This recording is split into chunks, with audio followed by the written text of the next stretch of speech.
primer siglo de la era cristiana, es decir, la era apostólica.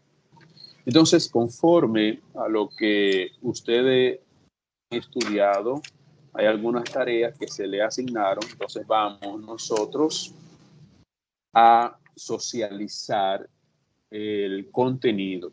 Vamos a iniciar con la era patrística y medieval, porque ya la parte del tiempo apostólico, es decir, el tiempo de los apóstoles, más o menos di un resumen ahora mismo acerca de lo que sucedió con ellos. Evangelizaron todo el mundo conocido, muchas regiones, llegaron a muchos países y se formaron diferentes comunidades de fe que se denominaron evidentemente iglesias. Los creyentes no tenían templos como se tiene hoy día, sino que las iglesias eran formadas en los hogares, las reuniones eran en los hogares que se celebraban. Entonces, era totalmente distinto a lo que nosotros vemos en el día de hoy. Solamente los judíos tenían un lugar, un recinto donde se reunían todos los sábados a estudiar la ley de Dios, y algunos cristianos, por ejemplo, como el apóstol Pablo, a veces se presentaba a esos lugares y le daban una oportunidad para hablar. Entonces ahí él entonces proclamaba la palabra de Dios, dando a entender a través de las escrituras de que Jesús es el Mesías y que Él es el Salvador prometido por Dios en las escrituras de los profetas del Antiguo Testamento. Por tanto, la evangelización o la proclamación de la palabra de Dios durante el primer siglo fue fructífera, de tal manera que el Nuevo Testamento, que está compuesto por 27 libros, que hablaremos de él más adelante, fue el resultado de las necesidades de estas primeras comunidades que se formaron en diferentes partes, diferentes países, diferentes regiones, a las cuales el apóstol Pablo, también el apóstol Pedro, también Jacobo, Judas, no el que se ahorcó, porque se ahorcó, ya usted sabe, no pudo escribir, pero Judas, que es hermano del Señor Jesucristo, escribió una carta también. Entonces todos ellos escribieron como resultado de situaciones y circunstancias que surgieron dentro de estas comunidades cristianas, denominadas iglesias. Entonces, cada libro del Nuevo Testamento, por ejemplo, el libro a los Romanos, fue escrito a una comunidad cristiana, a una iglesia cristiana en Roma. En el caso de Corinto, el libro de Corintios fue escrito precisamente a esa comunidad de Corintios en Grecia. Lo mismo también el libro de Filipenses fue escrito para una comunidad en Filipos. Y lo mismo también el libro de Colosenses fue escrito para otra comunidad cristiana en la ciudad de Colosas. Por eso se llama Colosenses. Entonces, hay otros libros también que tienen un carácter pastoral, donde el apóstol Pablo le escribe a personas que son dirigentes dentro de la iglesia, como es el caso de Timoteo, de Tito, que dirigían algunas comunidades, algunas iglesias. Entonces él le escribe para instruirle de cómo deben manejarse en la casa de Dios, las cosas que tienen que tener presente en el culto, en el servicio a Dios. Entonces vemos que las escrituras del Nuevo Testamento surgen como una necesidad palpable, situaciones que ameritaban el consejo de los apóstoles o de los allegados. Por ejemplo, nosotros tenemos también 4 evangelios: el evangelio de Mateo, el evangelio de Marcos, de Lucas y el evangelio de Juan. Son 4 evangelios. Entonces, hay informaciones dentro de esos evangelios que son diferentes, aunque hay algunos evangelios que son los evangelios signóticos. La palabra signótico significa conjunto, que tiene una visión conjunta. Es decir, que el evangelio de Mateo, de Marcos y de Lucas prácticamente tienen las mismas informaciones. Por eso se le llama evangelios signóticos, porque el contenido prácticamente es muy similar en cada uno de los libros. Tienen una visión conjunta, diferente al contenido que encontramos en el evangelio de Juan, que es totalmente diferente, distinto a los otros 3. Hay informaciones que no están en los demás evangelios, que sí se registra en el evangelio de Juan.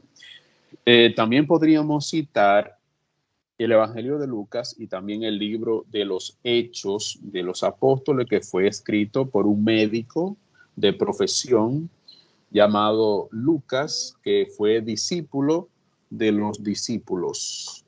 Y él fue el que escribió el evangelio que hoy lleva su nombre, Lucas, y también escribió el libro de los Hechos de los Apóstoles.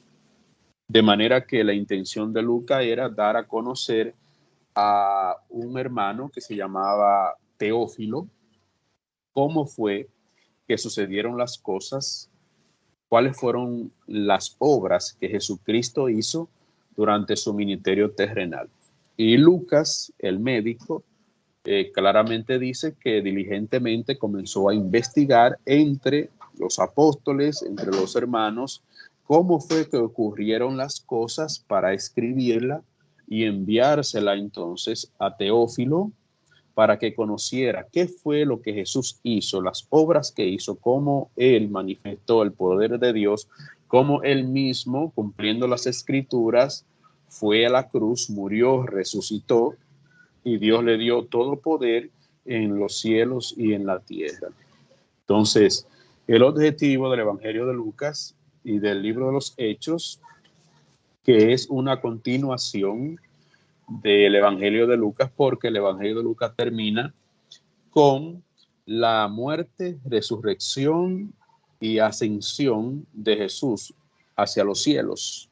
Entonces, el libro de Hechos comienza precisamente en el momento que Jesús asciende a los cielos, donde los discípulos, después que ven a Jesús que sube en una nube hacia los cielos y desaparece de su vista, entonces regresan a la ciudad de Jerusalén y allí se reúnen a esperar que llegue el Espíritu Santo sobre ellos para comenzar entonces a proclamar la palabra en toda Jerusalén y hasta los confines de la tierra. Entonces, esto es lo que nosotros vemos en el primer siglo de la era cristiana. Ahora bien, pasando entonces al segundo siglo, es decir, a partir del año 101, ese es el segundo siglo, ya no existen los apóstoles, ya todos ellos han muerto. Entonces, ahora lo que hay es los discípulos de los apóstoles y los discípulos de los discípulos de los apóstoles en el siglo segundo, que le llamarían entonces los sucesores de los apóstoles o los sucesores de los discípulos de los apóstoles. Es decir, una secuencia. Entonces, quiero darle la oportunidad a ustedes de que, conforme a la asignación que ustedes tienen, me hablen un poquito acerca de la era patrística y medieval. ¿Qué es la era patrística? ¿Qué denominamos nosotros como la era patrística? Me levantan la manita, por favor, para darle participación. Trate de involucrarse hoy con la clase.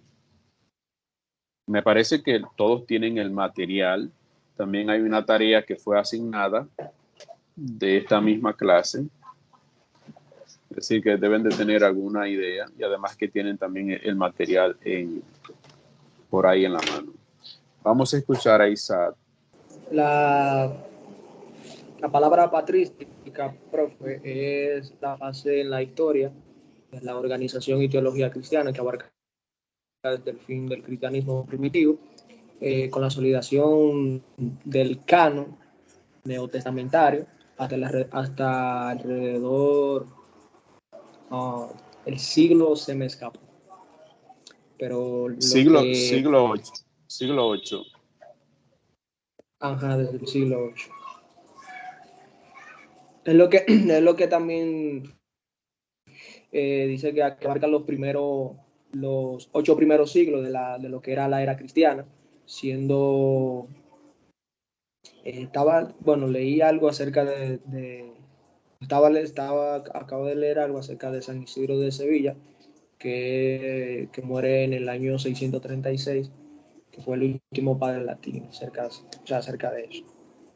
Muy bien, excelente. Alguien levantó la manita, me parece que fue Lady. Camila, tiene la palabra. Sí, profe, como estaban diciendo, que la era patrística es el estudio del cristianismo de los primeros siglos y de sus primeros autores conocidos como padres de la iglesia. Ok, muy bien. Es decir, que a partir del siglo segundo, los sucesores de los apóstoles o los sucesores de los discípulos de los apóstoles se le denomina padres de la iglesia. La palabra padre no hace referencia al concepto que nosotros entendemos como padre de la iglesia, es decir, un sacerdote, como lo vemos en la iglesia católica, porque para la época eso no existía. En la iglesia católica, como la conocemos hoy, no existía. Entonces vemos que en los padres apostólicos, los padres de la iglesia, en la época patrística, el concepto más bien estaba relacionado con un cierto afecto o cariño que le tenían los feligreses a los obispos o dirigentes de la iglesia, que eran los sucesores de los apóstoles, porque ellos realmente se preocupaban mucho por ello, no solamente de enseñar la palabra de Dios, sino también de poder facilitarle ayuda de alimentos, y siempre estaban pendientes del cuidado de ellos. Entonces la población lo consideraba como padres que se preocupaban realmente por las almas de las personas y también no solamente por el aspecto espiritual, sino también por el aspecto material. Y es ahí entonces que surge el concepto de padres de la iglesia o padres apologistas, o también la era patrística, es decir, la era de los padres de la iglesia. Y esto surge a partir del siglo segundo hasta el siglo octavo. Todos ellos, porque la sucesión continuó, hubieron muchos de ellos que fueron pastores, otros que fueron obispos, dirigían congregaciones, dirigían grupos, y a ellos se le llamó padres. El concepto se perpetuó a través de estos 8 siglos de la era cristiana. Entonces, también a algunos de ellos se le llamó los padres apologistas. Quiero preguntarle, ¿qué es un padre apologista o los padres apologistas? Me levantan la manita para darle participación. Vamos a escuchar a Anderson.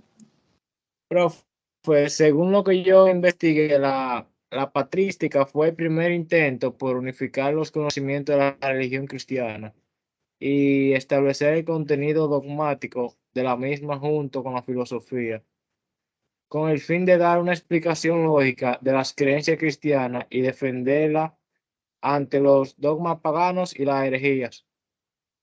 Ok, muy bien, excelente.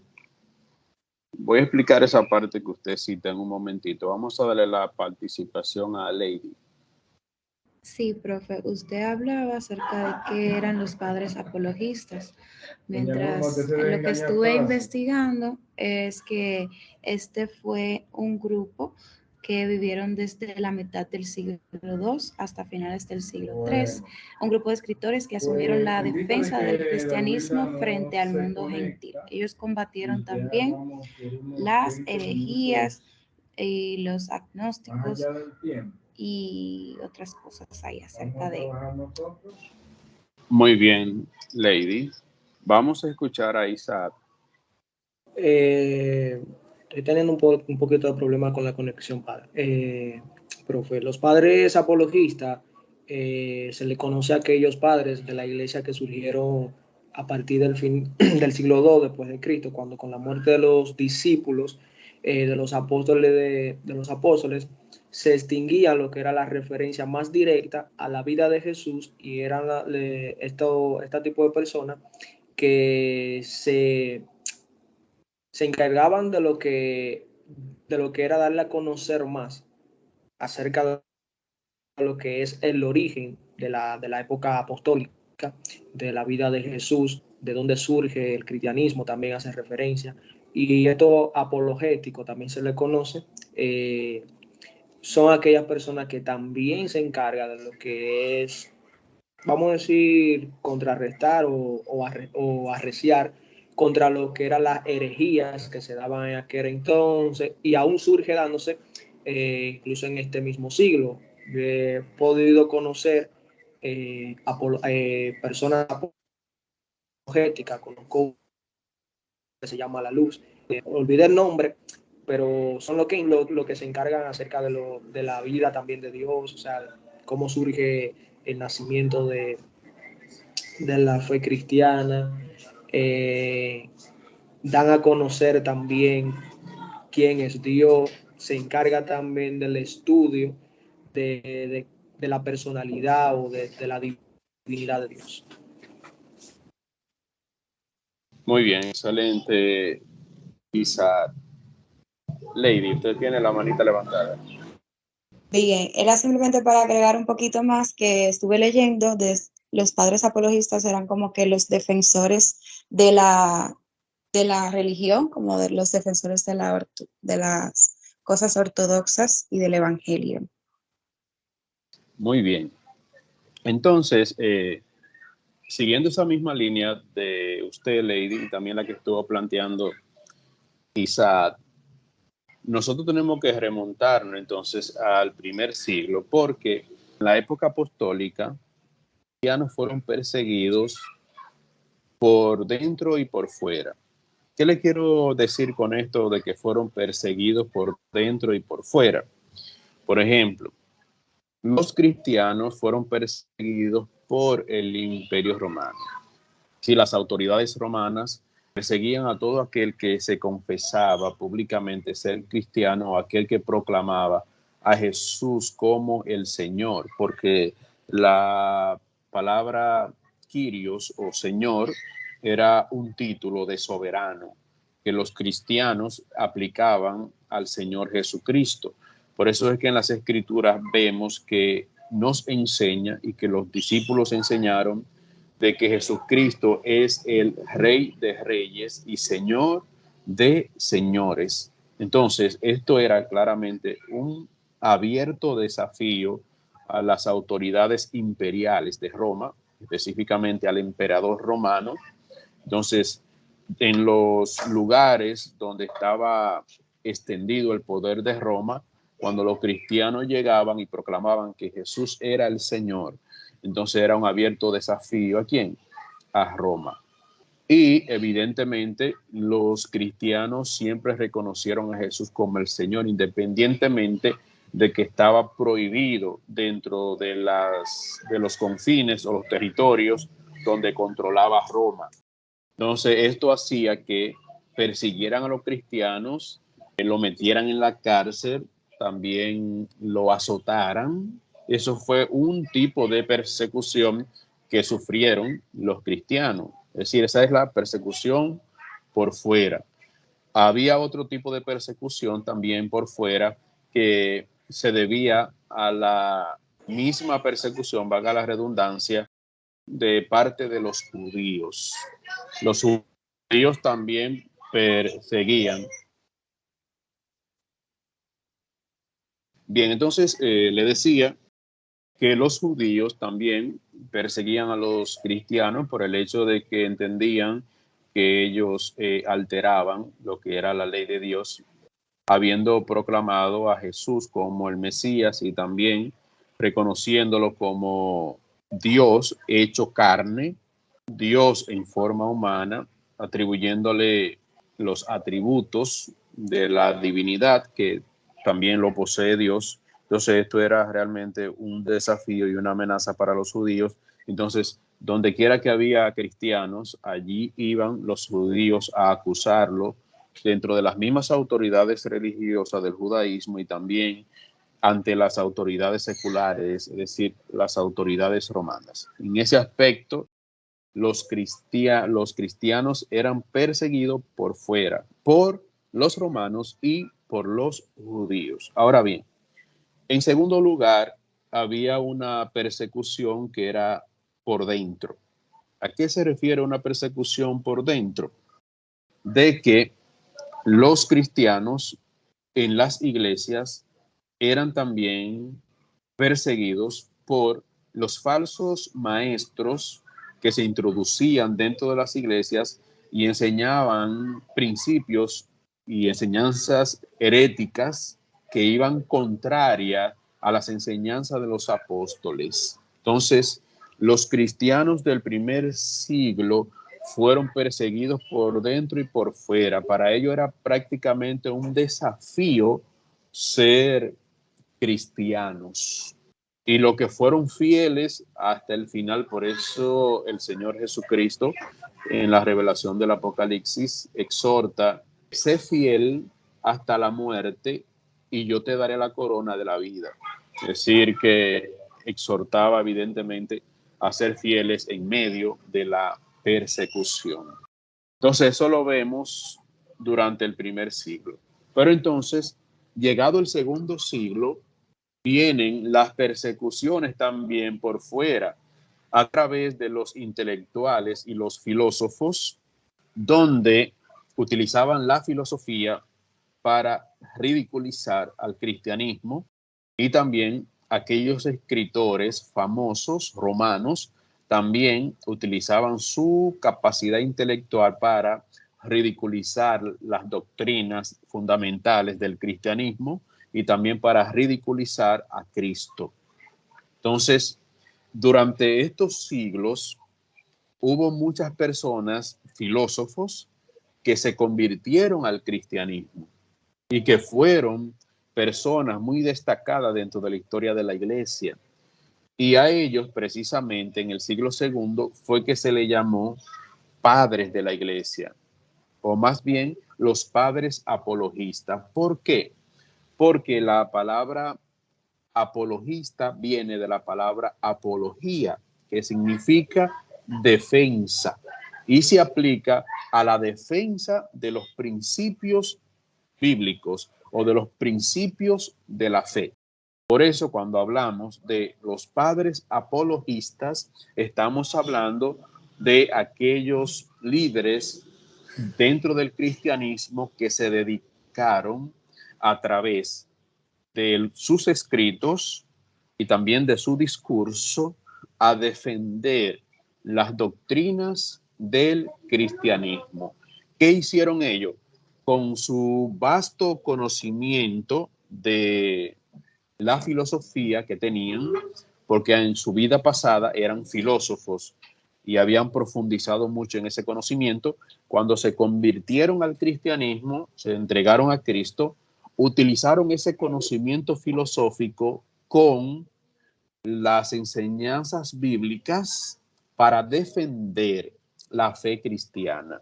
Y es ahí entonces que surge entre la mezcla de la filosofía con las escrituras nace lo que conocemos dentro de la iglesia como la teología, que es una mezcla de el pensamiento racional de la filosofía junto con el pensamiento bíblico. Y es ahí que nace la teología. Vamos a escuchar a Lady y luego a Isaac. No, profe, se me quedó la manito levantada. Que sí, Ok, bien. Isaac, tiene la palabra. Sí, profe, con respecto a lo que usted decía acerca de las distintas persecuciones que llevaba la iglesia primitiva, ya dándose, pues cuando se separan cada uno de ellos y pues viendo también en el libro de Hechos lo que es el primer mártir, que es Esteban, a quien pues apedrearon por la difusión de lo que es el cristianismo. También podemos ver acerca de lo que usted decía anteriormente, ahora mismo, sobre lo que era la filosofía de los mismos judíos que ellos tenían acerca de lo que era eso. Por ejemplo, Pablo en la Biblia se le conoce como el predicador de los gentiles, pero los judíos, a tener lo que era, ya ellos creían que solamente ellos podían recibir lo que era la gracia. Entonces, tanto como los gentiles recibían lo que era el perdón de Dios, también los judíos querían imponerle lo que era sus tradiciones judías, o sea, sus ritos, cómo ellos debían adorar a Dios, llevando lo que es una raíz abrahámica, acerca de lo que se llevaba ya como costumbre. Y Pablo resalta algo en el libro de los Romanos, o sea, le habla a la iglesia en Roma y le habla en el capítulo 1 acerca de que ellos no reconocieron el poder de Dios ni su deidad, sino que ellos se habla acerca que ellos se envanecieron en su propio razonamiento y su necio corazón fue intervenido.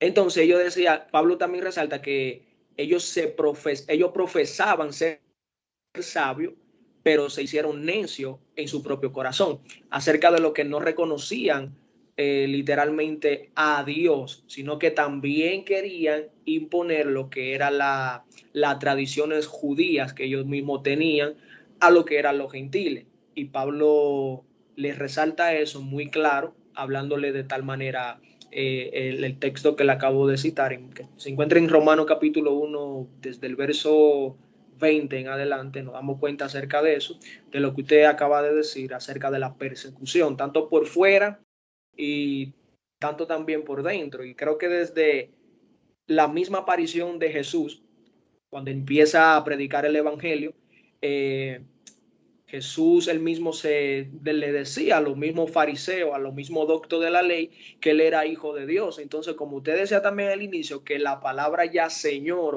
o maestro era un título bastante alto, ellos como que se sentían que era como que estaban profanando el nombre de Dios, hacer Jesús ya decir que era hijo de Dios. Entonces ellos mismos no entendían que también ellos eran hijos de Dios acerca de lo que es la fe, que nosotros se lo conocemos, que venimos desde la raíz de Abraham como padre de la Muy fe bien. que podemos conocer.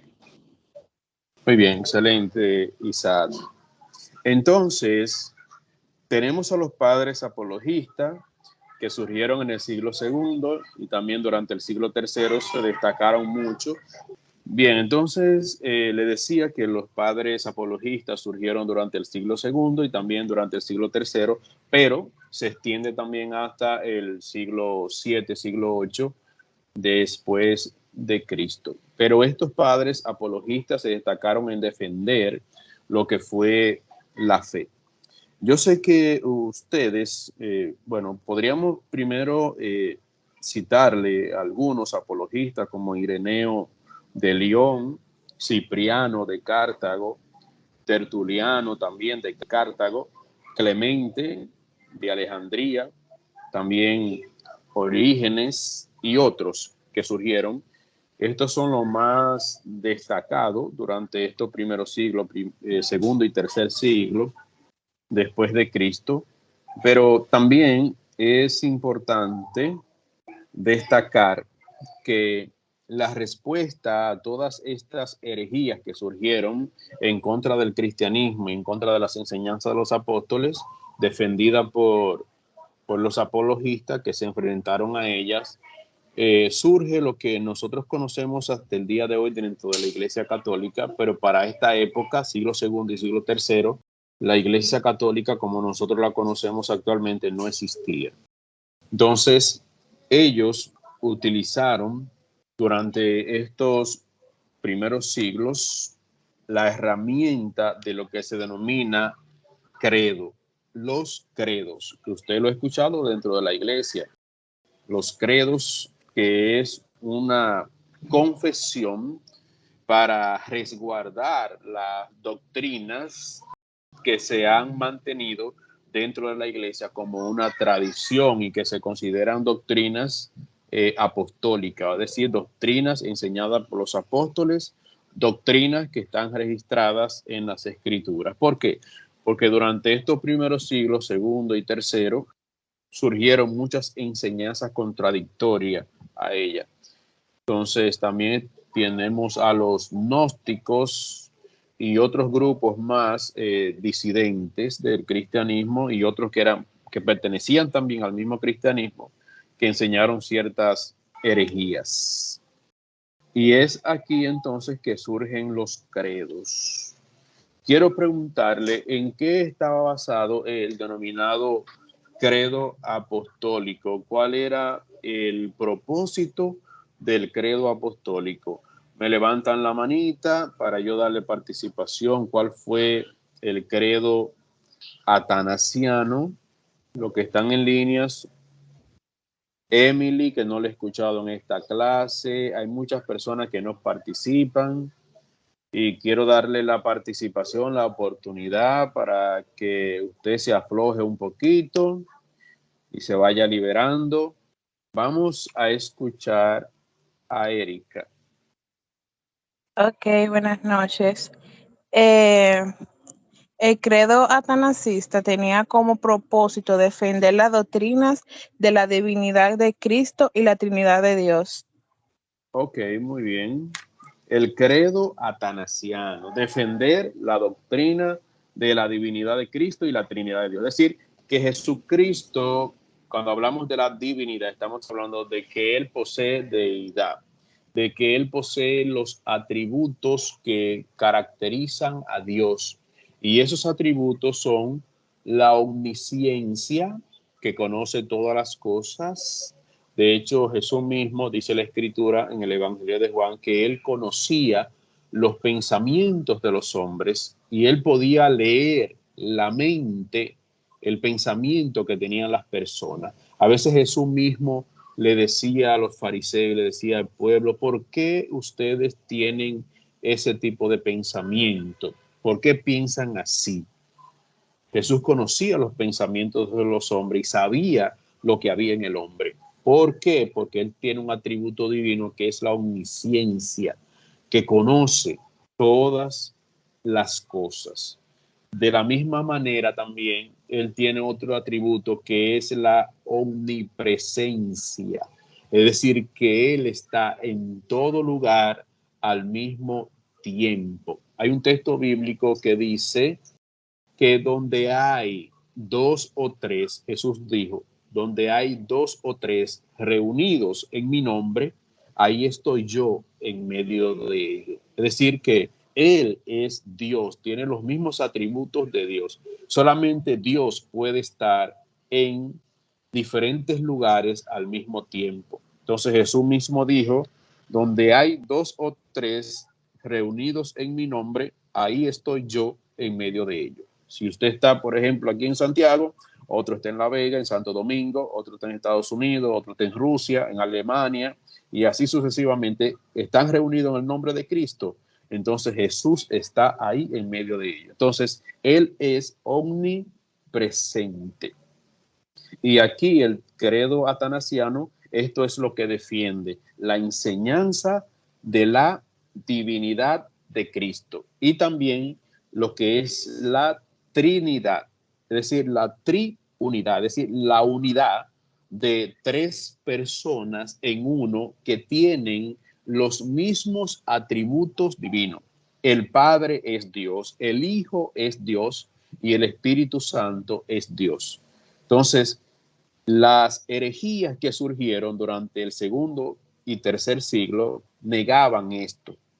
Y por eso es que los credos surgieron como parte de la defensa de la fe cristiana, de esta herejía que surgieron. Entonces la iglesia le enseñaba esos credos, la gente se lo aprendía y así podía evidentemente refutar las herejías en contra de la divinidad de Cristo y la triunidad, es decir, 3 en 1. Padre, Hijo y Espíritu Santo con los mismos atributos. Vamos a escuchar a María de los Ángeles. Yo quiero participar con lo que es el credo niceno. Dice que tenía como un propósito defender la doctrina de la consustancialidad de Cristo con el Padre. Muy bien, María de los Ángeles, la consustancialidad de Cristo con el Padre. Es decir, la misma sustancia. De hecho, si nosotros vamos a la Biblia, a Hebreos capítulo 1, en el versículo 2 y 3, vemos que Jesucristo es la misma sustancia del Padre. Vamos a presentárselo brevemente aquí en pantalla. Hebreos, para que podamos leerlo. Aquí vamos a leer desde el versículo 2 rapidito. Dice, en estos postreros días nos habló por medio del Hijo, a quien constituyó heredero de todas las cosas y por el cual hizo también los siglos o el universo, quien, siendo el resplandor de su gloria y la imagen misma de su ser, y quien sustenta todas las cosas con la palabra de su poder, habiendo efectuado la purificación de los pecados, se sentó a la diestra de la majestad en las alturas. Es decir, que aquí este texto bíblico enseña claramente que Jesús es el resplandor de la gloria y la imagen misma de Dios. Y él, Jesús, es quien sustenta todas las cosas con la palabra de su poder. Entonces, si él es que sustenta todo lo creado con la palabra de su poder, evidentemente, tenemos que llegar a la conclusión de que él es Dios. Y si vamos nosotros, por ejemplo, a Juan capítulo 1, verso 1, nos dice que en el principio era el logos. La palabra logos significa palabra. También se traduce como verbo. En algunas versiones se traduce como el verbo de Dios. Entonces aquí dice que en el principio era el logos, es decir, la palabra, el verbo, y ese verbo, ese logo, estaba ante Dios y Dios era el logos. Es decir, que aquí claramente habla de la divinidad de la segunda persona de la Trinidad. Entonces dice que en el versículo 3 que todo existió por medio de él y sin él nada cuanto existe existió. Es decir, que la razón de la existencia humana y de todo lo que hay en el universo y en los cielos y en la tierra tiene como origen la persona de Jesucristo. Él fue quien creó todas las cosas y él mismo es Dios. Dice ahí claramente, y Dios era el logos, Dios era el verbo, Dios era la palabra. Bien, vamos, si puedes cerrarme el micrófono, María de los Ángeles, por favor, para evitar. ¿Alguien más tiene la manita levantada? Bien, entonces vamos a darle la participación a Jennifer. Buenas noches para todos. Espero que todos estén bien.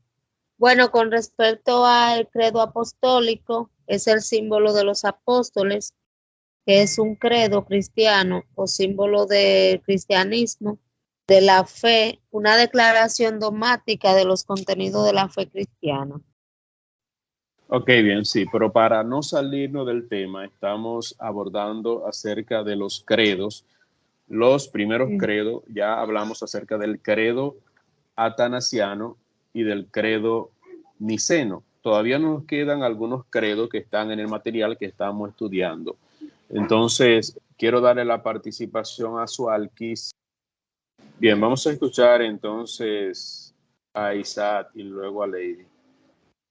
El credo apostólico tenía como propósito defender la doctrina de Cristo como encarnado y su nacimiento virginal. Además, evitar las herejías y preservar los fundamentos de la doctrina bíblica. Muy bien, excelente. De hecho, aquí en Primera de Juan, que lo están viendo en pantalla, en Juan capítulo 1, verso 14, dice que el Logos, la palabra, el verbo, se hizo carne y habitó. En realidad, el texto original dice tabernaculizó, es decir, hizo su tienda de campaña entre nosotros. Y contemplamos su gloria, gloria como del unigénito del Padre, lleno de gracia y de verdad. Es decir, que Él se hizo humano. Él participó de nuestra naturaleza humana, pero sin pecado. Fue perfecto. Entonces, como usted decía, el credo apostólico tenía como propósito defender lo que era la encarnación y el nacimiento virginal de Jesús. Recuerden que María no había conocido varón y que lo que fue engendrado en ella fue precisamente mediante la sombra, el poder del Espíritu Santo. Vamos a escuchar a Lady. Bueno, profe, ya han hablado todo lo que yo iba a hablar, pero bueno, simplemente era hablar acerca del credo apostólico, el credo de los apóstoles, que como bien han dicho ya, es aquel que defiende todas las enseñanzas de nuestro Señor Jesucristo. Y otro también que mencionaron por ahí, que es el credo niceno, el credo de Nicea, es el que hacen en mi iglesia todos los domingos y me gusta bastante. Y es como que en lo que creemos, como su nombre dice, es un credo. Y este habla de que creemos en un solo Dios, que es un Padre todopoderoso, que creemos en Jesucristo, que fue el Hijo que por el Espíritu Santo a María, se encarnó de la Virgen María, y también habla acerca de que creemos en el Espíritu Santo, que es el Señor y dador de vida. Muy bien, excelente. Tenemos también que tener presente que la Iglesia Católica, como la conocemos hoy, con el Papa a la cabeza, no existía en esta época que se crearon los credos, sino que esto surge durante el periodo patrístico, es decir, durante el periodo de los padres de la Iglesia, que no eran sacerdotes, según lo que explicamos hace un ratito. Bien, entonces la Iglesia siguió siendo perseguida durante el segundo siglo, tercer siglo y principios del cuarto siglo, hasta que en el 311 después de Cristo, Constantino proclama, el emperador Constantino emite un edicto denominado el Edicto de Milán, donde proclama el cese de la persecución en contra de los cristianos en todo el Imperio Romano. Y es ahí entonces donde la Iglesia deja de ser perseguida por el Imperio Romano. Pero durante el primer siglo, segundo siglo, tercer siglo y principio del cuarto siglo, miles de cristianos fueron perseguidos, fueron asesinados, fueron quemados, fueron crucificados, fueron echados a los leones en el Coliseo romano, y todos ellos dieron su vida por la fe de Jesucristo. Entonces, ya llegado al siglo IV, año 311, Constantino proclama el edicto de Milán, y ahí se termina la persecución. Entonces, es aquí donde el Imperio Romano, con Constantino a la cabeza, adopta lo que es el cristianismo como la religión oficial del imperio. Entonces, ahí terminan las persecuciones. Pero surge un problema. Ya el cristianismo, los cristianos no eran perseguidos por el Imperio Romano. Ahora los cristianos entonces comienzan a perseguirse unos a otros por cuestiones doctrinales y dogmáticas dentro de la iglesia.